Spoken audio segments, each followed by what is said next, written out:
Ish-ministrja e punëve të jashtme Elisa Spiropali ka dalë sot hapur kundër qeverisë së Edi Ramës, duke akuzuar këtë të fundit për kapje të shtetit dhe deformim të institucioneve. Në një reagim të gjatë publik, ajo përshkruan një sistem ku vendimarrja sipas saj është përqendruar në duart e pak individëve dhe ku institucionet nuk funksionojnë më sipas ligjit, por sipas urdhrave dhe interesave të ngushta. Spiropali flet për një model të ndërtuar gradualisht përmes heshtjes dhe tolerimeve, që ka prodhuar një klim presioni ndaj kujdo që del kundër. Ajo thekson se disa struktura shtetërore i përgjigjen më shumë klanit sesa ligjit, duke paralajmëruar se kjo situatë prek jo vetëm kundërshtarët, por edhe vetë njerëzit brenda sistemit. Sipas saj, ky deformim ka prekur edhe Partinë Socialiste, ku politika është zëvendësuar nga ajo që e quan drejtorokraci dhe kontroll përmes emërimeve. Spiropali e konsideron këtë jo një përplasje personale, por një qëndrim ndaj një modeli që sipas saj rrezikon besimin publik dhe funksionimin normal të shtetit.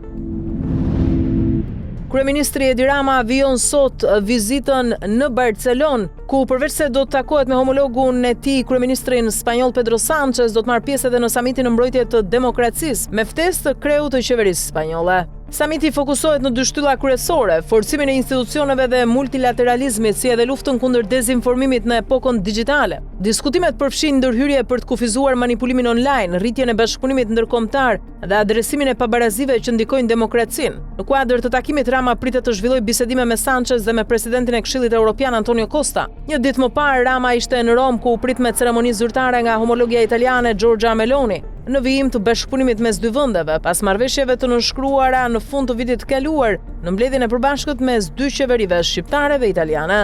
Të shtunën, Rama mbyll vizitën disa ditore mes Romës dhe Barcelonës.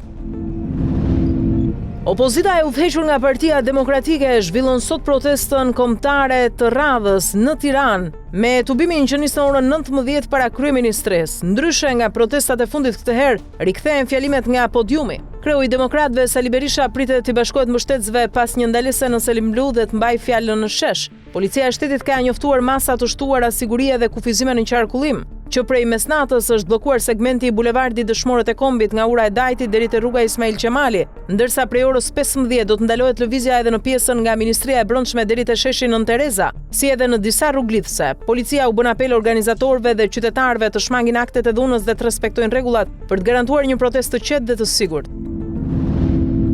SPA kërkon 10 vite burg për ish-kreun e autoritetit rrugor shqiptar Evis Berberi për akuzat e shpërdorimit të detyrës, korrupsionit pasiv dhe shkeljes së barazisë në tender. Për shkak të gjykimit të shkurtuar, dënimi pritet të ulet me 1/3, ndërsa kërkohet edhe ndalimi për 5 vite nga funksionet publike. Prokuroria kërkon gjithashtu konfiskimin e shumave të sekuestruara, 15.000 euro, 35.000 pound dhe 1 milion lekë, si edhe pasurive të tij. Për ish-zyrtar të tjerë si Gentian Gjyli dhe Eral Delezi, janë kërkuar nga 1.6 vite burg për shkelje të barazisë në tender, dënime që gjithashtu ulen me gjykim të shkurtuar dhe shoqërohen me ndalim 5 vjeçar nga funksionet publike. Prokurori Dritan Prençi paraqiti konkluzionet përfundimtare edhe për 20 të pandehur të tjerë në këtë dosje, duke kërkuar ndër të tjera edhe konfiskimin e pasurive të sekuestruara.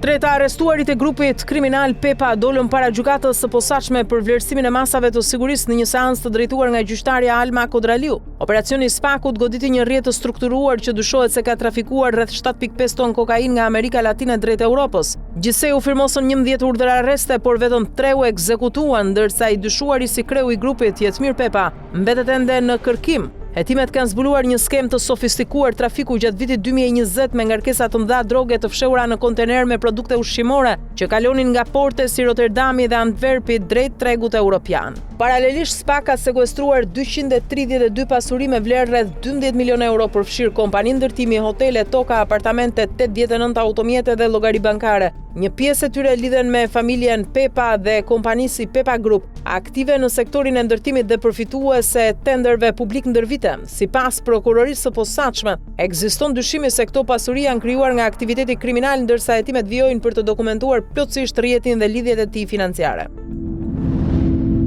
Vizitat e fundit të Vjosa Osmanit në disa qytete të Kosovës kanë rritur spekulimet për një rikthim të saj në garën politike në një moment delikat për vendin. Nëse nuk arrihet marrëveshje për presidentin brenda pak ditësh, Kosova mund të shkojë drejt zgjedhjeve të parakohshme. Sipas analistëve, këto lëvizje janë pjesë e një strategjie për të riforcuar lidhjen me qytetarët dhe për të ripozicionuar veten pas ndarjes me kryeministrin Albin Kurti. Marrëdhënia mes tyre është ftohur për shkak të dallimeve në raportet me SBA dhe për ndikimin politik. Osmani, e cila nuk u propozua për një mandat të dytë si presidente, mund të jetë përballë një faze të re, krijimi i një subjekti të ri politik ose rikthimi në një parti ekzistuese, si Lidhja Demokratike e Kosovës. Sipas analistëve, koha e zgjedhjeve do të jetë vendimtare për strategjinë e Osmanit. Megjithatë, ajo mbetet një figurë me potencial për të ndryshuar balancat politike duke tërhequr votues nga disa kampe dhe duke rritur konkurrencën në skenën politike të Kosovës.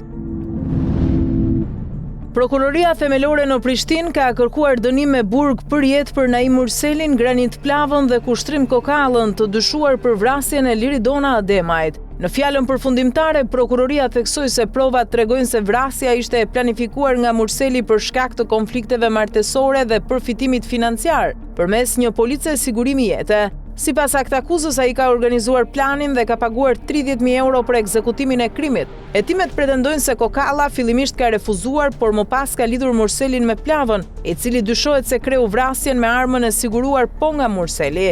Ngjarja është inskenuar si grabitje, ndërsa viktima ndodhej në makinë me fëmijët e saj. Prokuroria e konsideron rastin pa rrethana lehtësuese dhe kërkon dënimin maksimal, duke e cilësuar një vrasje të rëndë të kryer në bashkëveprim dhe me paramendim. Zhvillime të reja mësohen për vdekjen tragjike të 19 vjeçares shqiptare në Kefalonjat të Greqisë pak ditë më parë, ku një nga të arrestuarit, një ish peshngritës 26 vjeçar, ka kërkuar falje para gjykatës. Ai pretendon se ishte personi që e nxori vajzën pa ndjenja nga apartamenti dhe se njoftoi urgjencën, por hetimet paraqesin një version më të rëndë. Autoritetet greke kanë përshkallëzuar akuzat ndaj 3 të rinjve në vrasje me dashje përmes mosveprimit, pasi dyshohet se nuk i dha ndihmë viktimës kur ajo humbi ndjenjat dhe më pas e lanë në një shesh në Argostoli. Pamjet e kamerave të sigurisë konsiderohen prova kyçe, pasi tregojnë momentin kur 26 vjeçari e nxjerr vajzën pa ndjenja nga hoteli. Hetuesit dyshojnë gjithashtu për përpjekje për të fshehur gjurmët, përfshirë pastrimin e dhomës dhe zhdukjen e telefonit të saj. Sipas ekspertizës paraprake, vdekja lidhet me arrest kardiak pas edemës pulmonare, ndërsa analizat toksikologjike pritet të hedhin më shumë dritë mbi ngjarjen. Ndërkohë, familja e viktimës ka ngritur dyshime për përfshirjen e një rrjeti të organizuar dhe kërkon drejtësi, ndërsa hetimet vijojnë për zbardhjen e plotë të rastit. Në rrëfimin e tij tronditës, jati i viktimës thot mes dhimbjes se e ka veshur vajzën si nuse dhe se sot ka dasmën dhe varrimin e saj. Ndërsa bota e përshëndet armëpushimin mes Izraelit dhe Libanit si një hap drejt paqes në lindjen e mesme, në veri të Izraelit mbizotron frika dhe mosbesimi. Sirenat për raketa nga Libani u dëgjuan edhe pak orë para hyrjes në fuqi të marrëveshjes, ndërsa në qytete si Naharia patit plagosur nga shpërthimet. Shumë qytetarë dhe analistë vënë në dyshim vendimin e kryeministrit Benjamin Netanyahu për të pranuar armëpushimin 10 ditor, duke e parë si të nxituar dhe të diktuar nga presioni ndërkombëtar, veçanërisht nga presidenti amerikan Donald Trump. Kritikat janë shtuar edhe për mungesën e konsultimit brenda kabinetit të sigurisë. Nga ana tjetër, Izraeli ka bërë të qartë se nuk do të tërhiqet nga pozicionet në jug të Libanit, adheruan të drejtën për ndërhyrje ushtarake në çdo kohë. Ndërkohë, Hezbollah ka paralajmëruar se do të respektojë armëpushimin vetëm nëse ndalen sulmet izraelite. Pavarësisht marrëveshjes, shumica e izraelitëve mbeten kundër ndalimit të operacioneve ushtarake, duke e parë armëpushimin si të përkohshëm dhe pas zgjidhje afatgjatë për konfliktin.